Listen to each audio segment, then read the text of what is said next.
የሚሞሪው ማስታወሻ ክፍል 25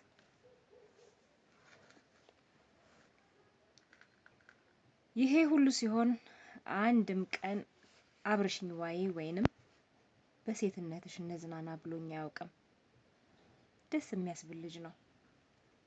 ይህ ትምህርት ቤት የተዋወቅኩት ጓደኛዬ። ነገር ግን ክፍል 24 ላይ የተገለጸው ባለመኪናው ልጅ ታሪክ ቀጣይ ወደፊት አለ። ክብሬን እንደያዝኩኝ 12ኛ ክፍልን አጠናቀቃለሁ። ከዛም የማትሪክ ውጤት ይመጣልኛል። ዩኒቨርሲቲ ገባና በደንብ አጥንቼ ተመርቄ ስራ ሲይዝ የመጀመሪያው እቅዴ ይህንን ከመጥፎ ችግሮች ውስጥ እያወጣኝ ያለውን ልጅ ማግባት፣ እናቴን ባለችበት መርዳት፣ ከዛም እሱም ትምህርቱን በኮሌጅ እንዲቀጥል ማድረግና ተጋግዘን ቤት ሰርተን ልጆች ወልደን ድል ባለ ሰርግ በሆቴል መጋባት እል ነበረ የልጅነት ንድፌ። ምክንያቱም ደግሶ የሚድረኝ ቀርቶ ወንድሞቼን ዩኒቨርሲቲ የሚያስገባ አቅም ጠፍቶ አይደል እንዲሁ ወንድሞቼ ብክን ብለው የቀሩት። ቀድሜም ስለማውቀው እቅዴን እንዲነደፍኩት። አንድ የትምህርት ቀን በትምህርት ቤቱ ግቢ ያቋርጠን የሜካፕ ክላስ ነበረንና ወደ ላይብረሪ በሚያስወጣው መንገድ እኔና የክፍል ጓደኛዬ ተያይዘን እንጓዛለን። መጸዳጃ ቤት ገብተን ብንመለስ አይሻልም ከመግባታችን በፊት ወደ ሜካፕ ክላስ አለችኝ። ትክክል፣ ልክ ነሽ፣ እሺ እንግባ ተባብለን ቦርሳችንን ዛፍ ስር አስቀምጠን መጸዳጃ ቤት ገብተን ተጠቅመን ስንወጣ ቦርሳዎቻችን የሉ። ደነገጥን። ሰው ወሰደው እንዳንል ተማሪ የለም። እኛም እዛ የተገኘ ነው እንደነገርኳችሁ ሜካፕ ክላስ ስለነበረን ነው። ላይ ታች ብናይ ሰው የለ፣ ደብተሮቻችን ያሉ። ጉድ ፈላ። ማልቀስ ቃጣን። ወደ ቤት ምን ይዘን ልንገባ ነው? በተለይ እኔ በቃ አለቀልኝ ብዬ ተጨነቅኩ። ለካ በመልእክት የተላከ ሌላ ተማሪ በአጥር ደብተር አቀብለኝ ያለውን ጓደኛውን ለማቀበል ሲወጣ የኛን ቦርሳ ሲያገኝ ዘበኛው አየኝ አላየኝ በማለት ወርውሮ ትግሬ አውጪኝ ብሎ ሄዷል። ጓደኛውም የማ ደብተር ነው ብሎ የወደቀውን ቦርሳ አንስቶ አራግፎ ሲያነብ የሴት ስም ስለሆነበት ሁለቱንም ቦርሳ ይዞ ይሄዳል። በመሃል ቤት እኛ ስንወጣ ምንም የለም። ለጥበቃ ክፍል ነግረን ከአጥር ውጭ ቢወረወር ሊወድቅ የሚችልበትን ቦታ በመገመት ፈለግን። የለም። እኔ አለቀስኩ። ልጅቷ ግን ብርቱ ነበረችና ላይታች እያለች ቦርሳ ያገኘ እያለች መንገደኛውን ሁሉ መጠየቅ ጀመረች። አንደኛው መንገደኛ አላየሁም ብሎ ዞር ሲል ሌላ ባለ ሳይክል ከፊት ለፊት ይመጣል። ባለ ሳይክሉ የሆነ ልጅ እዛ ጋር ሁለት ቦርሳ ይዞ እየሄደ ነው፣ ከፍ ብሏል፣ ወደ ላይ ነው የሄደው አለን። መንገደኛው አይቶን ስላዘነልን ይመስለኛል ከፊት ለፊታችን በሶምሶማ ሩጫ ሮጥ እያለ ሄደ። እኛም ልንከተለው ሞከርን።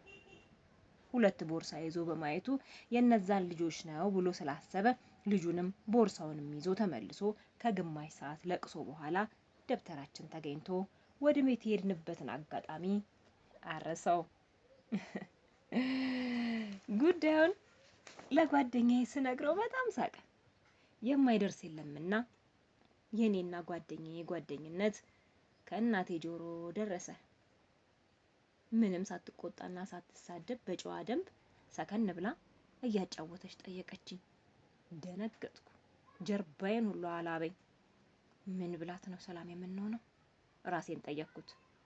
አማራጭ የለኝምና አሁን ብዙ ልጆች ሲያስቸግሩኝና አላስተምር ሲሉኝ እንደውም እሱ ነው ከትላልቅ አደጋዎች አዳነኝና ተዋወቅን አልኳት። ቀጣዩን የሷን ምላሽ ለመቻል በተዘጋጀ ልብ። በጣም የገረመኝ ምንም አለማለቷ ነበር። ምን እናንተ ካልነካችኋቸው ደርሰው ሰው አይነኩም ወንዶች እኮ ጥሩ ፍጥረቶች ናቸው። ከመጀመሪያውም ትስቁላቸውና ደረሱብን ማለት ምን ማለት ነው?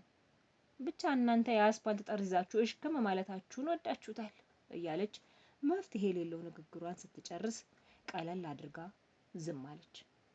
እስካሁን ድረስ ታዲያ በመንገድ ጠርዝ ወክ ሳደርግ እንኳን ሲሄድ አባባሏ ትዝ ይለኛል። አሁን እሽክም እያልኩ ነው ማለት ነው እለዋለሁ ራሴን።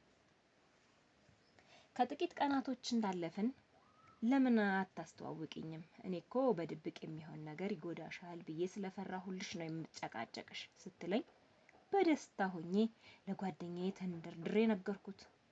እሱም ትንሽ ካንገራገረ በኋላ ሊተዋወቃት አንድ እሁድ ቀን ረፋድ ላይ ሰተት ብሎ መጣ። ተዋወቁ። ቡና ተፈላ፣ ይዞት የመጣው ኬክ ተበላ፣ ጉደር ወይን ተጠጣ። ምኑ ቅጡ ልቤን ማመን እስኪሳነው ጤነኛ ሰው ሆና ነበርና ለመጀመሪያ ጊዜ ንጹህ ደስታ ስለ እናቴ ደስ አለኝ። ጊዜ ማጥፋት ያልፈለገችው እናቴ ታዲያ ባሉት ተከታታይ ቀናት በአንደኛው ጠዋት ልክ ስለኔ ስትቃዥ ያደረች ያህል ስትነሳም ድምጿ በቁጣ ጎርኖኖና ፊቷ ተንጠልጥሎ ሳይ አመዴ ቡና አለ። ምን ሆንሽ ማለት ራሱ የጸብ መጀመሪያ ስለመሰለኝ ዝም አልኩኝ። ቡና አፍልቼ ቁርስ አቅርቤ እያለ አንቺ ግን እንደው ምን አይነት የማይገባሽ ነሽ አለች። ምን ነው? ምን አጠፋው? ድምጼ ሁሉ እንደተንቀጠቀጠ ተሰማኝ።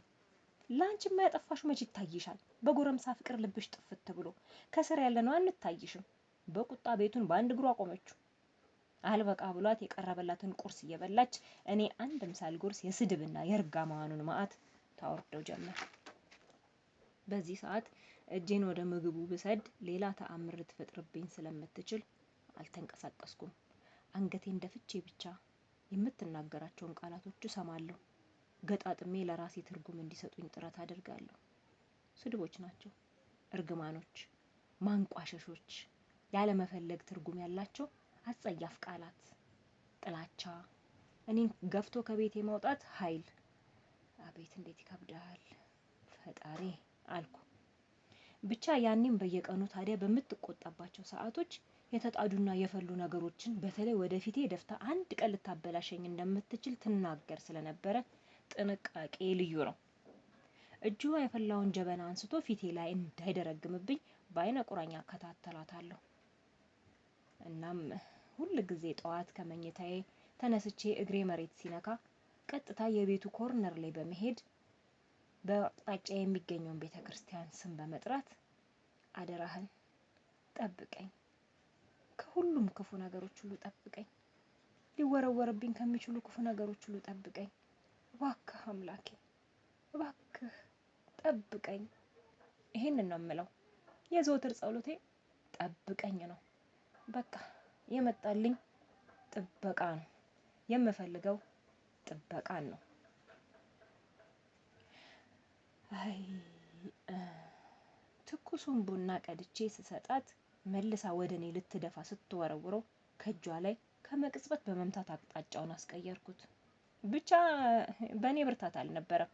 እግዜር ከውስጥ ያለፈ የውጭ ጠባሳ እንዲኖርብኝ ስላልፈለገ ረዳኝና ቡናው ግድግዳ ላይ ተረጭቶ ስኒው ወዲያ ወደቀ። የኔ አምላክ እንኳን ከፎከረው ከተኮሰው ያድነኛል ብዬ ብድግ ብዬ ቡናውን በቁመቱ ተሻግሬው ሮጬ ወጣሁ።